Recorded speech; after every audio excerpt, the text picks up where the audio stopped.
All right, so today we're going to be talking about OpenAI's social media. So, what it is, what it's connected to, and what that's going to mean. So, uh, interestingly enough, I don't know if OpenAI has come out with like an official statement, but the sources that I got it from, which were like a bunch of different tech news sources, all seem to say that they got it from some like internal employees that they're trying to push for a new social media app. And it's going to be called like Chirp or something like that.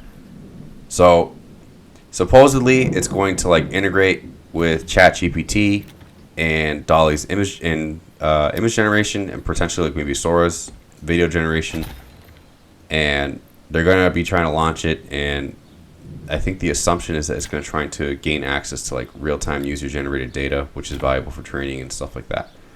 So I think that the more interesting development with this is that it's going to be connected to something called World ID and World Coin. And that's part of like a different company that Sam Altman, which is the CEO of OpenAI, he owns a different company. I think it's called like World Tools or World Human Tools. And the goal of this company was like to attempt to create a decentralized economy. That's probably the best way to describe it. So, World ID, what is it? And most simply, it's like a digital identity system that they developed, and the goal was to verify, or this is what they're claiming at least, to verify users are real, unique, and human. And to obtain this World ID, a user has to undergo like an iris scan using a device called an orb, and like basically orbs are stationed all around the world. And if you want to get your iris scan so you can have a World ID, you got to download the app, and it will tell you like where the closest orb is. And they claim to use something called like a zero base or zero knowledge proofs alongside with like advanced cryptographic techniques to make sure that no one but you can have access. So they're essentially like trying to claim that it's like a one-way encryption, right? And that it's going to be used to identify if you're a unique human or not, but not necessarily you. So they wanted to add like an aspect of anonymity to this so that you can use the World ID just to make sure you're human, not necessarily to verify your identity. So there's two aspects of this World ID thing. But from the iris of your eye, they're going to make a hash, which is apparently more unique than like anything else the human body has, like even the fingerprint. And they'll make a hash from the iris, and then that'll be your unique ID, or it will verify that you're human. And so it's also going to the World ID is supposed to integrate with the World Coin, which is a decentralized currency that they're trying to do, similar to like Bitcoin, but backed by your actual like ID. So also the code, I forgot to mention, the code for this is supposed to be completely open source, so you can check out what's being made. Now, they're claiming to make this to address a growing problem on social media to identify whether or not someone is human or AI. So they try and build a case off of two things to justify this system. So the first argument is that AI bots, if you haven't noticed yet, are kind of taking over social media. And because of how AI bots are built, they're built to appeal to the psychology of people. And so they can mimic human behavior incredibly well. So a lot of times, especially for like older people, it might get more difficult for them to identify when they're dealing with something that's AI and not. And so they believe, or the claim they're saying at least, is that this is going to erode human interaction over social media over time. And so they want to create a way to identify when you're actually talking to people. And the second argument, which is less common, but in my opinion probably the more effective one, has to do with like security. And so the reason this is probably less common is because they're trying to push like a different aspects of like anonymity. I think that's how you say it, right? And the prospect of this is revolved around, they don't want people to be afraid of like every time they post something that, oh, we know exactly who you are, what you look like, you know, all that stuff. They want it so that it can be kind of anonymous, or that's what they're claiming at least. So the iris being scanned is just to create a hash that will be stored that you have and keep as your personal identity. They don't claim to keep the iris, right? And so the other argument is less common because it kind of goes more in the direction of like saying other external forms of identification, like your social security number, passport, phone, all these can be lost, stolen, or forged. And they're kind of replicable. Goodness, I can't speak today. And can be used without your knowledge or consent.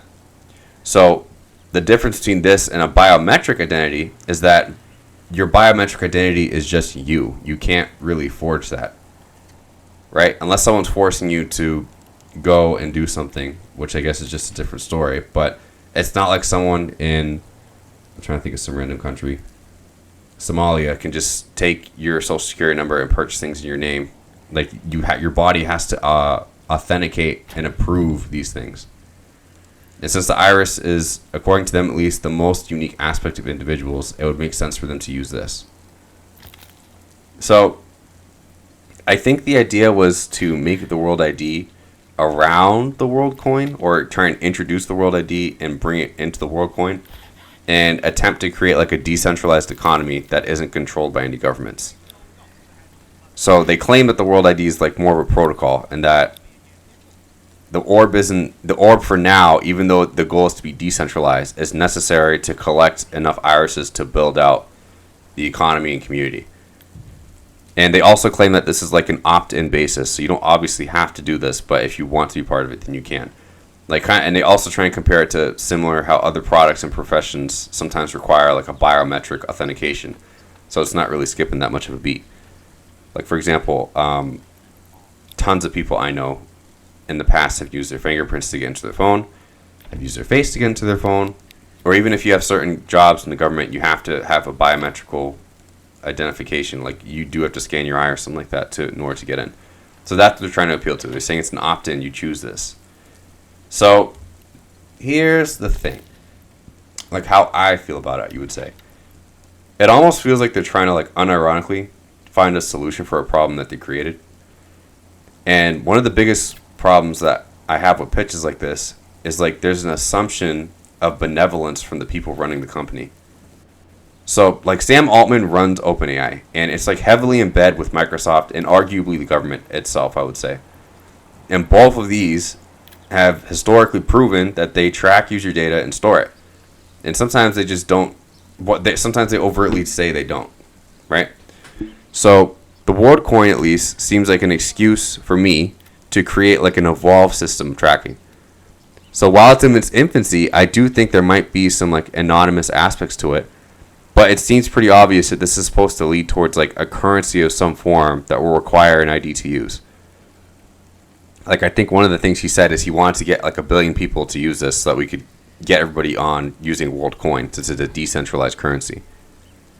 So if something like this went forward and is supported by the government and it's just used as a form of payment, then it would not necessarily be opt-in for long, and it would likely force people to create and maintain a World ID to engage in the economy. And I don't like it when people say this, like, oh, well, like I heard this argument sometimes for jobs as well. It's like, well, if you don't like the job, just leave, or you don't have to work. You do have to work. You live in an economy. The society that we've built and work in requires you to engage in the economy. You need money to buy food. You need money to pay the rent so you don't get evicted. You need all these things. If you create a situation where you can't engage with those things without doing something, then it's no longer opt-in for me. That's like it's a requirement. Like if you want to work in this world, in this business world at this point, having a phone is not opt-in. That is a requirement. You must have a phone, right? So for me, I imagine that eventually, just like any of the other social media apps, it's going to become like more and more intrusive, and it's going to require more and more private information, or they're just flat out just going to store your irises. Like that's like the most obvious route from there. So my whole thing is like, how can we be sure this isn't the roadmap? Since like throughout history, since the dawn of the internet, that's literally what it's been used for, to gather information on people and to communicate, right? So some of the arguments I've heard is that, oh, well, this is open source and it's a community-based thing, so you can see if there's any funky business going on. And my response to that is that OpenAI was also once open source, and Sam Altman did some very shady things and made it somehow not open source. Or like it was once a non-profit and he turned it into a profit.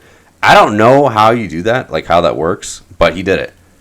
So this argument, in my opinion, is void, because if it's possible to take a non-profit and open source product and make it non-open source and for profit, I don't like. What kind of argument is this? You just prove that you don't have to do that, and this is from the same people that did that. So it's like, what? Who are you trying to fool? And so it's like I'm supposed to trust the same people who kind of endorse like shady dealings to be the same people to bring benevolence back to privacy and AI. It's like, bro, come on, it's a stretch. And I would also be alarmed, especially if you're a Christian, because the World ID and the World Coin, it just sounds like a gateway to like a one world currency, and having to prep your mind that you have to take certain things to engage in the world economy. Which, if you've read Revelations and you're a Christian, which will probably just mean like the mark of the beast, and you have to take the mark to engage in the economy of the world. Now, I'm not saying this is the mark, okay? Just to be completely clear. What I'm saying is that it's a precursor, or it definitely could be like a conditioning thing to make you feel more comfortable with the idea of taking something or being forced to take something to engage in an economy. So that's where I see this going personally. I think it's going to not become an opt-in thing. How far this will go, I'm not sure. It really depends on how far or how much the government's backing them or not. If the government's not backing this, then I would say it's probably not going to get that far. I think that's a little bit radical even for most people now. But if they are, then yeah, this thing will definitely, like, I could see in the next 5 years, like, everyone buying into this. Especially, like, I haven't covered this and done, like, too much research, but I think, given the fact that, like, Biden, when he got into, like, we started getting involved with Ukraine and Russia, and he started messing with the money that Russian companies dealt with in the United States, I think it eroded the concept of the U.S. dollar a little bit. And so what a lot of people are looking for now is like a alternative to currency controlled by a singular government, instead by a currency that can be exchanged in a more like a world-like fashion. So what he didn't say it that he made the world coin in response to this, but it wouldn't surprise me if this was probably influenced by that. Again, this was like, I think he claimed that this company was founded like around I think it was 4 years ago, like 2020, something like that. So just to keep that in mind. But very interesting things. I'm not sure how this one's gonna go, but let me know what y'all think in the comments.